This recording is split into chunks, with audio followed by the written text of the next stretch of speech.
Ooh.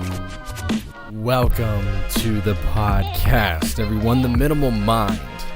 The Minimal Mind. So, you want to become a minimalist. Well, I don't know if you really do want to become a minimalist.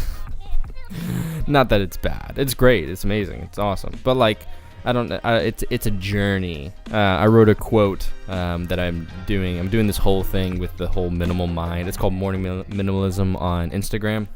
I'm just going to do this whole thing with the Instagram starting today, really. But I was writing quotes for it for later posts that I was going to do. And what I said is minimalism is a journey. It takes time. But what is life without a good journey, right? So what is, we live so safe nowadays where it's time for you to step out of your comfort zone and try something. And minimalism is a great place to start because, there's a lot of benefits to it and there's not a lot of risk to it, There's really no risk to it. Now that, it's not really a risky thing to do. So with that being said, hold on real quick. That's juice, by the way. This is YouTube. But, with that being said, there are 5 things that you can do, that will just kind of jumpstart you into minimalism, right? So 5 things. We might have more. We may have less. I don't know. This is raw. This is natural. But yeah, so 5 things that can jumpstart your minimalism. And if you're not really sure how to start, is not as what to do, those types of things.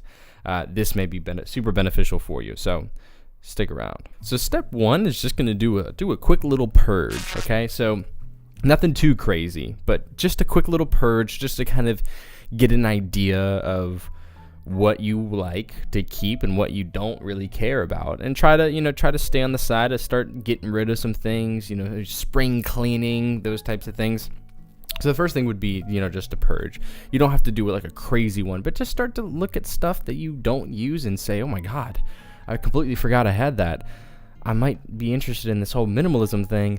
Let me throw that away. So yeah, start off with a beautiful purge of just throwing away all the shit in your closet and drawers and just everywhere, underneath your bed, underneath the couches. It just shit piles up everywhere. Maybe even purge. I'm really minimalistic with the stuff that I have on my computer as well, like files, like digital space. The things that I have on my phone, my pictures that I save, those types of things. So that might be a great way to start too. It's not necessarily just physical things you own, but also in this society we have things in the cloud. So you want to purge that shit. So nothing too crazy, and it's it'll just kind of show you a good ballpark on where you're at in your life. What is hard for you to throw, and make a mental note of that. What's hard for you to throw away, and what is easy. The 3 number 1 things that people have issues with when it comes to throwing things away. Number 1 is clothes. Number 2 is books. Number 3 is photo albums. I don't know how applicable that is in today's age. But that was from a minimalist book that I read. That's what he said. I don't really agree with that much. I would say actually it's more definitely clothing, books. Yeah. People like to keep their books. But the third thing, I don't think photo albums. I think definitely photos in general. People don't like to delete photos. I don't either. I like to keep a lot of photos. But I don't know what the third thing is. It's really irrelevant because it's depending upon. I know for me, it was really hard throwing away shoes for some reason. Even though that's in the clothes department, it kind of isn't. I don't know. To me, it was just, it's like, because there's certain shoes for everything, right? So there's swimming shoes, you have barefoot shoes, you have boots, climbing shoes, and then you have some that are hiking, and then you have some, I used to skateboard, still do occasionally, but there's shoes for skateboarding. That was just the one thing that I always had an issue with. Anyways, irrelevant. So that would be the first thing I would do. Look at some shit you can throw away. So when you're going through your purge, you want to look for, what I would do, and this is what I would suggest to do, you want to have 3 piles set up. One pile would be shit you just know for a fact you do not need. Going away. Goodbye. It's good. It's either going in the trash or it's going to the Goodwill. The second one is the maybe pile. Maybe I'll need it, maybe I won't. And that's the maybe pile. And then the third one is the one you're going to keep.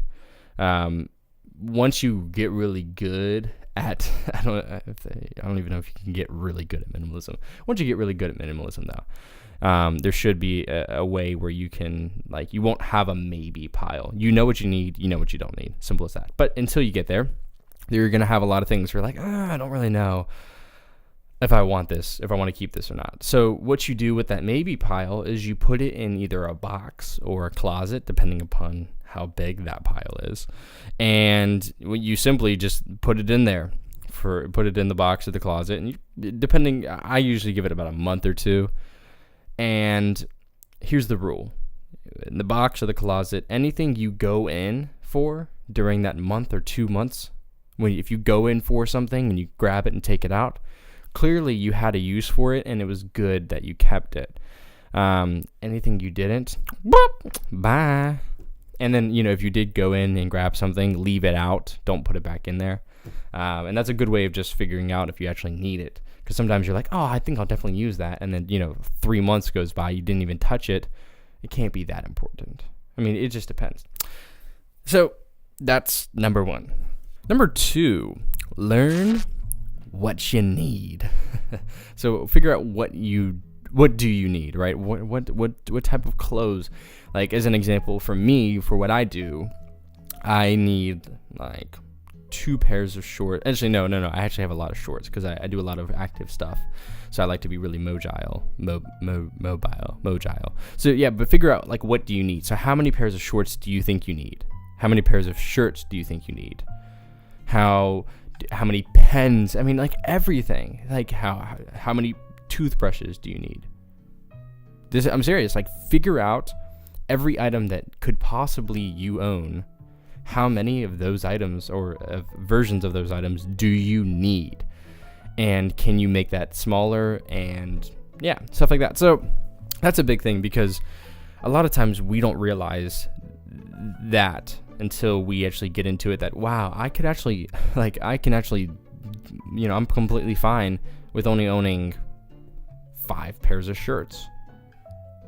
I don't own 5 pairs of shirts. I own a lot more than that. But yeah, I mean, I think I own 15 or 20, maybe. Yeah, maybe 15 shirts. Maybe that's more. No, I don't know that many. I don't know. I probably should know this shit. But, just figure out like how many versions. So as an example, something that's important to me is white shirts. I have a lot of white shirts. I wear a lot of white shirts. And I think I have 5 white shirts. And they all have their different look on me, which is weird too. So yeah. So I mean, I would just figure out, and that's a big priority to me because I like white is like my favorite color, if you consider that a color. But yeah, so I would just figure out what you need, right? So try it out. Figure out how many, shirts you wear in a month and be like, okay, well, clearly, I don't know. Just try to figure that out, however that may be for you. But it's important to figure out what you need and what you don't need. And therefore, you have to figure out exactly how much, because everyone's going to be different, right? So that's a big part.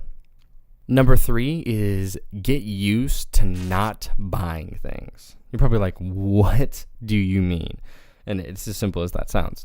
Get used to not buying things. So like just straight like do like a purge of your like spending habits. Stop buying things. It's going to be hard. It even sometimes is still hard to me with all of the beauty of things in this world, especially being interested in filmmaking and photography. It's like, whoa, I could drop thousands, no problem, and be, so just stop, get used to not spending. I would say go start off with just a month not buying anything.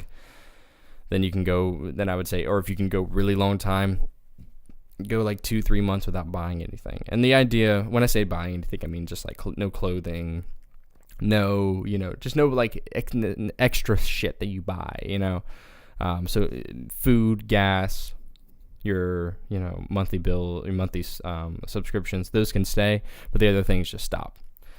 So yeah, just stop buying them. Just stop. As simple as that. It doesn't have to be more complex. Just stop. Okay. That's it. Get used to it. It's addicting buying things. It is, but you can get used to it.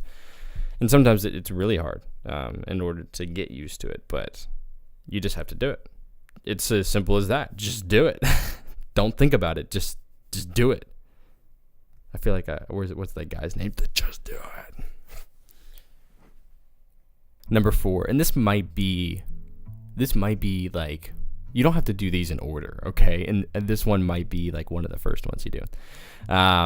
It's acknowledge you have an issue with your spending. Acknowledge that you have an issue maybe buying too many things. And I would say like maybe write down, like track yourself for a month and figure out where you are. How much money did you spend? How much money did you save? What what happened, with your expenses for that month? Because, there's so many times where we're in a month and we're like, oh my God, I spent $300 there, it's like, wow. So that's a big thing that I would do. I personally didn't, because I already kind of naturally knew where I was before I went into minimalism, and I didn't really care where I was though, because I knew I had an issue. But some people, they're like, I don't really spend that much money on clothes, and they're like, oh my God, I spent $400 last month on clothes at Marshall's, as an example. So that's a big thing, is first of all acknowledging that you do have an issue. A lot of times people don't even know they have an issue with it, and that's fine. It's not like it's like a big deal if you do, but it can be.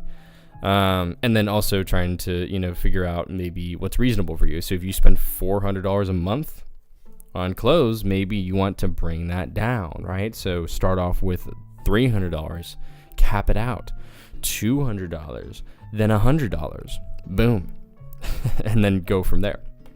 So simple as that. Figure out maybe how much you're spending and acknowledge the fact that you have an issue, because that's the only way you're going to be able to fix an issue, is if you know that you have the issue. And number 5 is be selfish.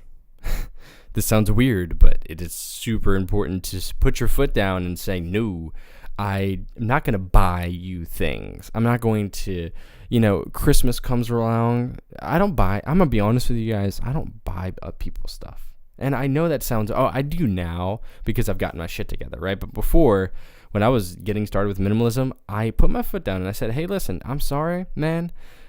Or, chick, I ain't buying you shit, okay? Because I need to focus on myself, and tell people that. Just be like, hey, listen, I am so sorry. I would love to buy you stuff, but I'm becoming a minimalist right now, and I'm trying and make this work, and therefore I'm not going to buy you anything. If anything, I would appreciate it if you bought this for me. And, just be straight up honest with them, just be like, hey, listen, I'm sorry, I'm being selfish right now. Trying to focus on myself.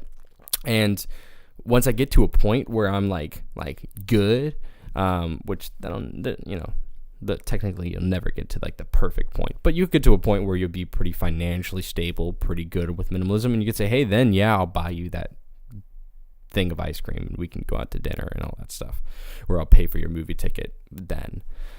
But yeah, just be selfish, I know that's probably philosophy. We might have a different discussion there, right? But I think it's important to, say, hey, listen, I'm going to focus on myself for a little while, and then I got you, and then I'll be able to do things for you. So that's kind of a big thing. That's a big thing for me that I did, and it's okay. It's okay to be selfish, because it's important for you to get your shit together, and then you might be able to help people as well get their shit together, right? That's kind of like, what I'm doing here. I had to get my shit together before I could help people get their shit together. Anyways, and of course, we'll never have our shit together, but at the same time, I know what I want and I know what I don't want, okay? If you people who hang around me, they're like, wow, like every item you own, you have a 20-minute story about. I'm like, yeah, because it's there for a reason. Everything is there for a reason. And if I don't like you, you're not going to be here for a reason. If I do like you, you are going to be here for a reason. So just keep that in mind. Not like a threat, but just what I'm trying to say is that I know what the reasons things are in my life are for a reason, and that's the whole point of minimalism. Is everything is there there for a reason, from the point of food that I eat to the pen that I use to write things down. There's a 20-minute story behind why I use that pen, the ink that I use for that pen, the color that I chose for that pen, everything. And I can tell you all about it. If you want to, I will. It's a green Lamy. It's like a calligraphy pen. I use the Earl Grey color because I like the way it texture, and I use that. I'm serious, but I'm joking at the same time. I'm not going to talk about my pen. It's a nice pen, though. You should get one. No, you shouldn't. You have to become a minimalist first. You can't buy anything yet. Anyways, boom, that is it. Thank you so much. That's 5 reasons, okay? 5 ways. 5 reasons. 5 ways. 5 tips to becoming a minimalist. And really, it's not that hard. You just have to have the discipline for it. And the biggest thing, I would say, just a little side tip. Now we're at number 6. Understand instant gratification and the difference between that and long-term gratification. Almost everything that I do is all about helping me in the future. The things that I eat is so I can feel good tomorrow. And so I can, live longer and, have and feel good and look good every day. So, and then the things that I have in my life so that someday I will benefit from it. So instant gratification would be the opposite of that, right? So it'd be doing something right now and, then instantly having gratification from that. And there's nothing wrong with that. Instant gratification is important. It's very important. And I have a lot of it in my day as I'm sipping this orange juice. But there's too much of it, and we rely on it too much. Parties is all instant gratification. Shopping, instant gratification. Extreme amounts of it, actually. I mean, friendships, sex, instant gratification. Drugs, instant gratification. It's all the bad shit. But the reason why is because it's only good in the moment, and it really doesn't benefit you. It depends, of course, because there's some drugs that are fine. And there's some, things that are fine in that category, done correctly and done in the right ways. But, it's important to understand instant gratification and be okay with it in circumstances, because it's not all bad. But then understand that, hey, most of the things I should be doing should be still gratifying, right? So still productive, still beneficial. But beneficial to me not only in the moment, but also later on in life. So that way I'm reaping the benefits of it, right? So I'm reaping, when I'm 30, hopefully I'll be reaping the benefits of things that I did when I was 20. That's what we call long-term gratification. Because when I'm 30, I want to look back when I'm 20 and be like, yeah, that's what I'm talking about. It paid off, right? It's business too. If you think about it, businesses take a look at banks with loans, right? They're like, yeah, take this money. It may suck right now, but someday I'm going to get more back, right? So use long-term gratification, instant gratification to your advantage, and you might live a better life. That's the idea with minimalism, is to live a better life. So I think we should all live a better life, whether or not you want to become a minimalist. Anyways, that was 6 tips on how to become a minimalist. And if you want to ask me more questions, hit me up. I will answer them. Instagram, Snapchat, Twitter, Facebook. I have them all. I hate them all, but you can message me on there. Anyways, it's been real. This was the Minimal Mind.